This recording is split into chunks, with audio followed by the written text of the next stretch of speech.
Hi, it's time for the math easy solution. Turn to discuss further into the patterns and integrals discovery project, and now go over question 4. And to recap, basically, this is part of a section of my calculus book called Discovery Project, which explores specific topics in calculus in greater detail. And in this series of questions, patterns and integrals, we're going to go over basically using computer algebra systems, or CAS, to investigate indefinite integrals of families of functions, and then by observing the patterns we're able to guess and then prove the general formula for that family of integrals there. And now question 4, we'll look at this family of integrals, which part A states use a computer algebra system to evaluate the following integrals: integral of x e to the power of x dx, then x squared, then x cubed, then x4, then x5, and then based on the pattern of the answers, solve for, guess the value for x to the power of 6, and then check the answer using a CAS, and then guess for the general family of this integral, x to the power of n, where n is a positive integer. And then the last part, check your guess with a CAS, then prove it using mathematical induction. So if we pull up an internet browser, you can just Google integral calculator. There's a million on the web. They all use online computer algebra systems. Click this first one. Now let's start solving these examples. So x times e to the power of x. So solving this, press enter. It's solving it. Okay, so we get this x minus 1 times ex plus c. And now let's check the second one. Oops. X power of 2. Let's see what we get here. So here we get x squared minus 2x plus 2, then times ex plus c. And now let's try the third one. I'll copy these all into the notes, and then we'll go over the pattern. So we get this right here: x cubed minus 3x squared plus 6x minus 6. And again, there's a ex, e to the power of x plus c. And now let's go to the 4. We get, just keeps getting bigger and bigger, but there is a pattern that's being formed. And here's the last one, x5. So now let's go ahead and see if we can guess the x6. So here I've copied and pasted all those answers. We got x minus 1 here. So the only thing difference that's being changed is inside this bracket. So when we have the squared, we get this. We have the cubed, we get this right here. The 4 we get here, and the 5 we get here. So now let's look at, well, part B and see if we could find a pattern in part A and guess for x to the power of 6 times ex. So if we were to solving for this x to the 6, now whoops, times by e to the x dx, this equals 2. Well, let's see what we get. So this equals 2 if we were to guess. Let's look at the pattern first. So every single one of these, the first stuff inside here, there is, well, x to the power of 1, that's power of 1. So whatever the power it is, it's initially there. So there's an x squared, there's an x cubed, x4. So the first one's going to be x6. And now there's every single one has a minus sign. See, there's a minus, then there's a plus, minus, plus, plus, minus, plus. So they all just interchange. The first one's gonna be a minus, and it's gonna be the same number. There's a 4 goes to 4, 5 goes to 5, etc. So this one's gonna be a 6. And then there's gonna be x to the power of, well, 4. 5. This one goes from x to the power of 5 to x to the power of 4 to x to the power of 3, x to the power squared, etc. It keeps going less and less. It's 4, 3, 2, 1. This is 3, 2, 1. So we have to go 6, 5, 4, 3. So this is going to be a 5 right there. And then we have a plus. Well, there's an x4. And then minus. Well, there's an x3. And then we have a plus x squared minus, well, x1. And then we have at the end, which is, well, plus, and then x0. They all have the 0 here. So this x0 just equals to 1. So that's the pattern we're seeing, and now we need to find out each coefficient. So initially there's, well, this is just going to be whatever the power was. So 5 goes 5, And now look here, there's a 20, but 5 times 4 is 20. So 5 times 4 is 20. So, and then if you look over here, 4 times 3 is 12. 3 times 2 is 6. Here we get over here, well, 2 times 1 is just 2. So we could see we just keep multiplying it up. 6 times 5 is 30. So that's what our guess is going to be. And then same thing over here. 20 times 3 is 60. Then 60 times 2 is 120, and they're all the same. 12 times 2 is 24, or 4 times 3 is 12. So we just multiply these out. So 30 times 4, that is 120. 3 times 120 is 360. 360 times 2, 720. And then the last one, 720 times 1, that's just 720. And now we, well, put a bracket here, and they all have e to the x plus c. X plus c right there. So now let's see what part C is. Check your answer using a CAS. So if we plug this out, the calculator, go to 6. Let's see what we get. There's, yeah, this is actually exactly what we just guessed earlier. And here I've copied and pasted the answer, and as you can see, there's x6, 5, 4, 3, 2, 1. It's exactly the same thing, same coefficients, same alternating of the plus, minus, etc. So now let's look at, well, part D, which is based on our patterns in part A and B. Guess the value for xn times e to the power of 6 dx, where n is positive integer. So the general guess, so the general formula we're trying to guess now is for any positive integer. So if we were guessing x to the power of n, where e to the x dx, this has to equal to, well, this one, as you can see here, the 6 goes to here, or the n goes to here. So x n minus, and this 6 goes to there, so minus, well, n. Then x, this one is always 1 less, so this is n minus 1. Then n minus 2 over here is a plus. This multiplies, so n times n minus 1. Then we have an x n minus 2, etc. So we can keep doing this. Let's go one more. This is going to be n times n minus 1 times it by n minus 2. And then, yeah, and then we have here x to the power of n minus 3, and we keep going on. This is plus, then minus, then we keep going. So I'll write this over here.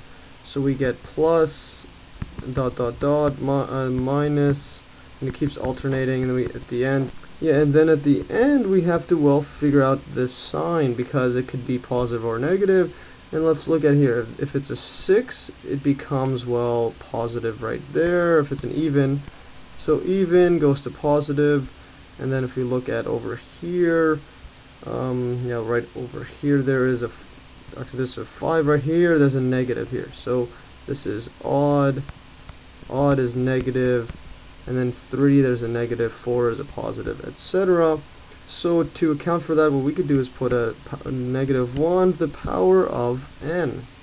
Yeah, and this accounts for it. If it's if n is even, it becomes, well, negative 1 to the power of an even number is going to be positive, and if it's odd, it's going to be negative. So that counts for that.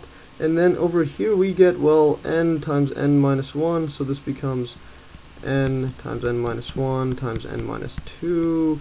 It keeps going on and on all the way until we have, well, 1.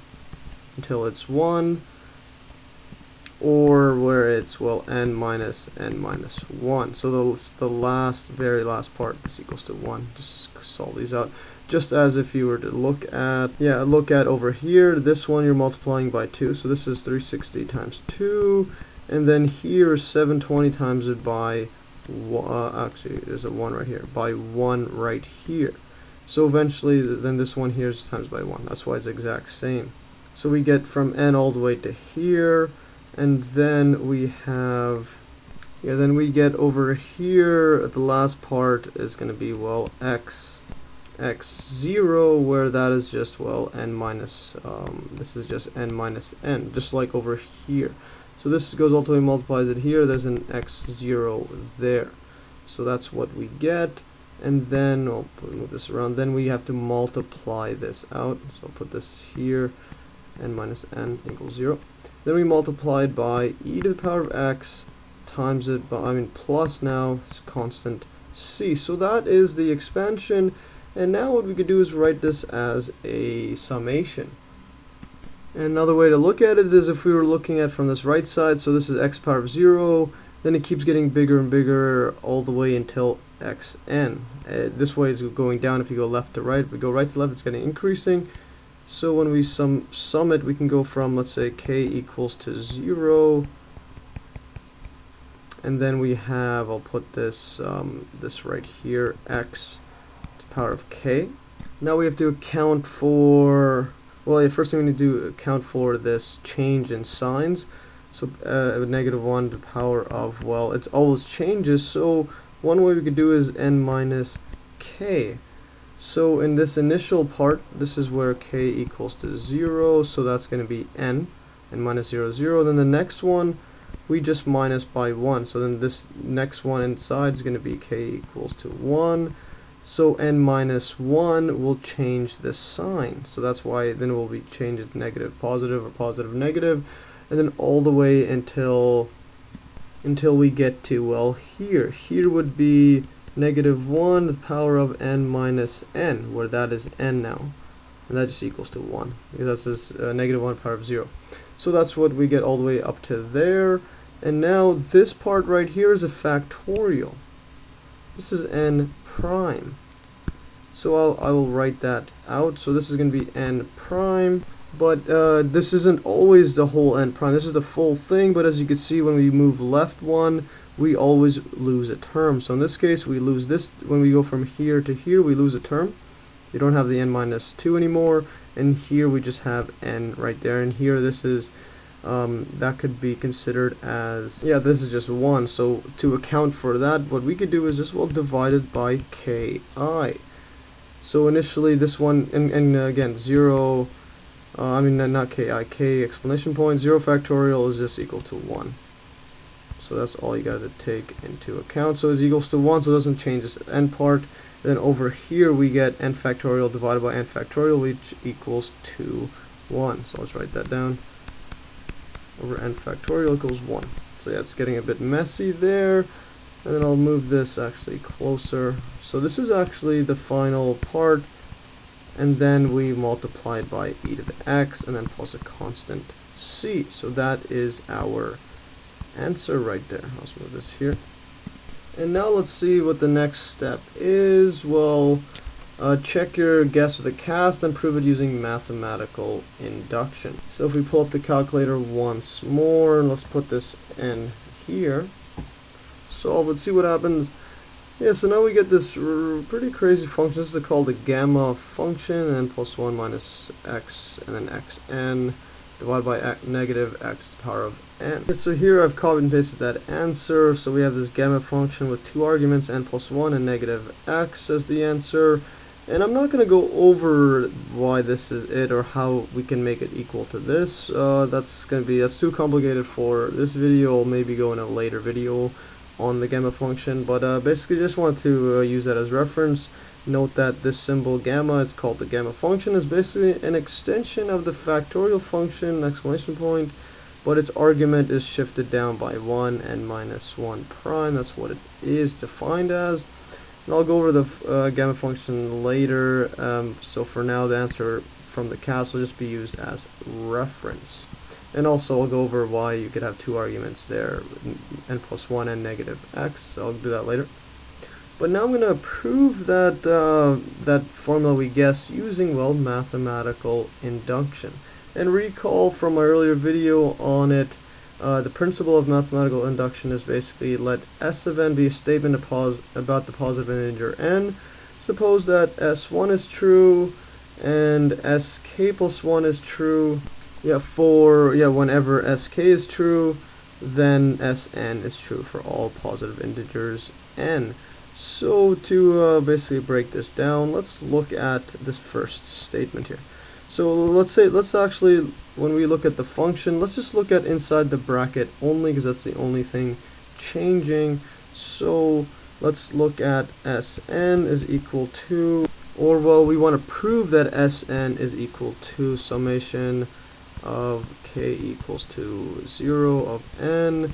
This is -1 n minus k n prime over k prime times it by x to the power of k.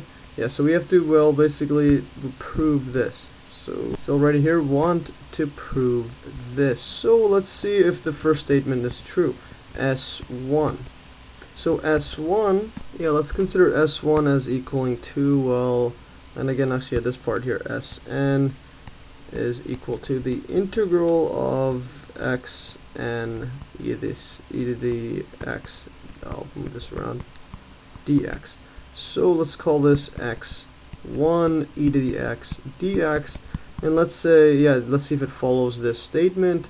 So this would equal to, put a 0 in here, so what we'll get is, well, -1 is going to be summation -1, yeah, to the power of 1 minus 0, and then we have 1 prime divided by, well, actually 0 prime times by x to the 0, and then we have to add the second term, so -1, 1 minus 1, then we have 1 prime divided by 1 prime, x1 right here. And then rewriting all this, we get, well, this becomes negative.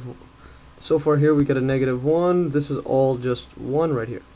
-1 and then plus, this becomes a +1 times, well, just x. And this equals to, well, x minus 1. And that's actually what we have, well, in the first part. Let's go back. There is our x minus 1. So S1 is true and it follows that exact formula that we have there. So now we need to see if sk plus 1 is true whenever sk is true. So let's just let basically we let k equals to n. So basically assume it's true. So if we assume that sk is true, what we get is basically what we had before. So if we assume this is true, equals to, so again, yeah, we're just assuming this equals to, now we write this xk minus k xk minus 1 plus plus k times k minus 1 x k minus 2 minus plus all the way until we get plus here, -1 to the power of k to see if it's even odd, and then we have k times k minus 1 all the way until we get to 1, and then this is, well, multiplied by x to the 0. And this is basically just that summation we had. So now that we have that, we have to see if part 2 is true. So we have to just prove that sk plus 1 follows that exact same function. So sk plus 1 is equal to, so now we get, well, this becomes, instead of k, x k plus 1 minus now k plus 1. Then we have an x, well, that's just going to be k, because k plus 1 minus 1 is k, plus now k plus 1, and then we have a k, let's put a k right here because k minus 1 cancels. Then we have plus, well, this is going to be x power of k minus 1, because that's k minus 2 plus this 1. So, and then we go minus plus all the way until we get plus right here. Plus -1 power of k plus 1, and then k, and this becomes k plus 1, and then k, and then k minus, well, 1, and all the way until 1, and then this is multiplied by x to the 0. Now if we look at this, this is basically, yeah, the exact same thing. It's following the exact same thing where you have this k plus 1, it goes to k minus 1, And then all of a sudden we have over here, this is just k plus 1 factorial. And then this goes to 0, there goes to 1. And that is basically the exact same thing. So this is true. So this is basically true. And if this is true, yeah, and in other words, basically, if assuming that sk is true, and this results in showing that sk plus 1 is true, then sk equals sn is also true. Basically, yeah, it's saying if we just assume it, and then if we add, let's say, one more term, and we prove that that follows the exact same method, and also given that this s1 is true, like the starting point, then we can induce that it's true for all values of n, for all positive integers of n. So yeah, that's mathematical induction for you. An easier example is shown in my earlier video, and you can see that in the video link below to get a better idea of mathematical induction. This one's a bit more complicated because we have an infinite series right here, or no, infinite is a summation there. Anyways, that's all for today. Hopefully you'll learn from this pretty extensive example. And like always, you can download these exact notes in a link below. And thanks for watching, and stay tuned for another Math Easy solution.